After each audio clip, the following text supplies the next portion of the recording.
नमस्कार मंडळी, day with वैशूसोबत तुमच्या सगळ्यांचं स्वागत आहे. सगळ्यांना 2026च्या पहिल्या दिवसाच्या शुभेच्छा. आज वर्षाचा पहिला दिवस म्हणून मस्त पावभाजीचा बेत केला होता. मस्त सगळ्या भाज्या वगैरे कट करून घेतला, बटाटे वगैरे बॉईल करून घेतले आणि नंतर पटकन अशी देवपूजा करून घेतली. देवपूजा हा माझा दिवसाचा पहिली सुरुवात असते. मला खूप आवडतं. त्यानंतर मी मस्त माळजप केली. मला माळजप करायला पण खूप आवडतं.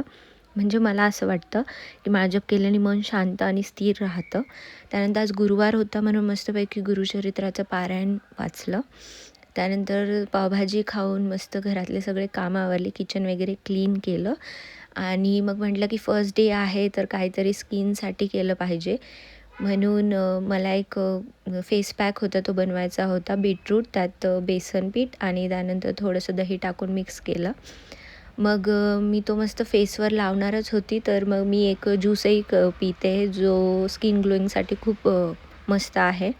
तर तो ज्यूस म्हणजे काय, तर बीटरूट, त्यानंतर आवळा, त्याच्यामध्ये थोडंसं लिंबू पिळायचं आणि डाळिंब टाकायचं आणि ते सगळं स्क्वीज करून पिऊन टाकायचं. इतकं छान लागत नाही, पण स्किन छान होते. त्यानंतर तुम्ही बघू शकता माझी स्किन खूप जास्त ग्लो करत होती.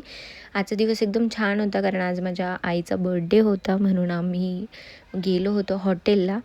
मग हॉटेलला गेल्यानंतर तिथे बसलो, थोडंसं आई पप्पासोबत गप्पा मारल्या.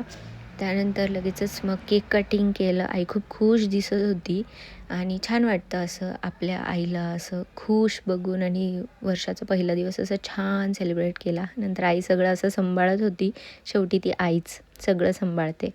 मग आम्ही गिफ्ट द्यायला विसरलो होतो मध्ये, त्यामुळे बाहेर येऊन गिफ्ट दिलं. ती खूप खुश झाली. थोडी इयरिंग बघून खूप खुश होती, थोडी इमोशनल होती. तिला मी म्हटलं की हास अगं, व्लॉग चालू आहे. आणि असा होता माझा आजचा दिवस.